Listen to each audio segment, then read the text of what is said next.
So welcome to Performance, Paint, and Pour.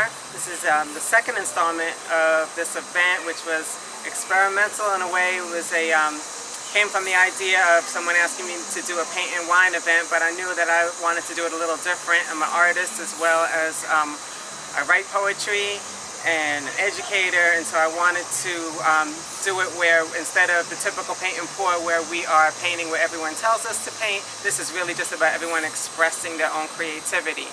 And so we are incorporating performances in the form of spoken word, poetry, and musical performances, live musical performance, as well as a DJ.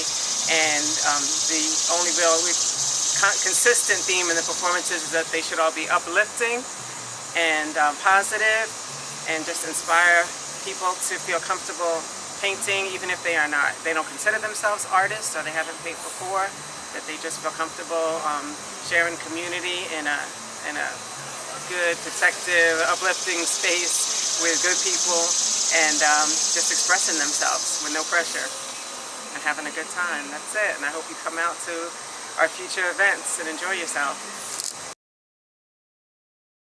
It's inspired by me traveling around a little bit and things that I have seen, and not going to talk too much about it ahead of time, that kind of weighed heavy on me.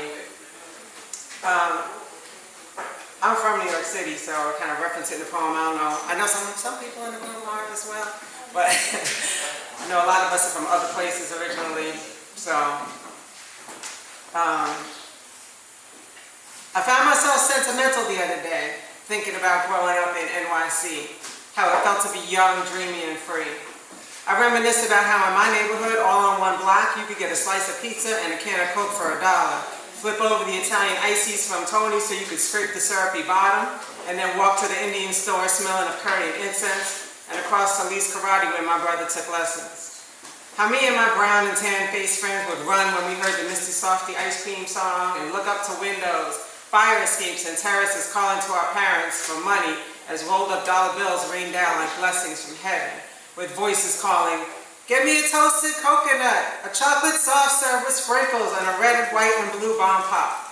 How we'd spend long summer days playing seek and go hide, coming up only when it got dark, sweaty, and hungry for chicken so fried, with greens and mac and cheese on the side. See, those were the days before we knew better, when ignorance was bliss like the smell of plantains in Spanish Harlem so fried, and fish on 125th so fried, and White Castle in the Bronx and Jamaican patties in Brooklyn so fried.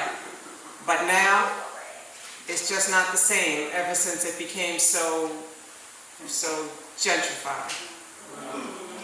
I've gone back to find it, tried to remind it, but found out it's too late to rewind it. Now, where there were once Saturday morning barbershops with Ebony and Jet magazines to read while you waited for fades and flat tops, now I'm told there's $100 haircuts, and bodegas gradually made way for street cafes where they sip lattes. See, now that's Brooklyn, where they sell pizza with vegan cheese and $10 juices with spirulina and chia seeds. Yes, the name Brooklyn has become synonymous with gentrification, but as I've traveled around, I sadly found that it's just like that in the rest of the nation. I've never been to Compton, but DJ Quick told me that every inner city ghetto is just like there. The same way every city where black and brown and working class, middle class artists, teachers, laborers, and shopkeepers of every hue used to thrive have now become so gentrified. And the people that used to live there have been pushed to the side. See, money talks, and those who can pay people to take dogs on walks can drive up taxes and rents, pushing out people in their cultural sense. The places where families' generations were spent.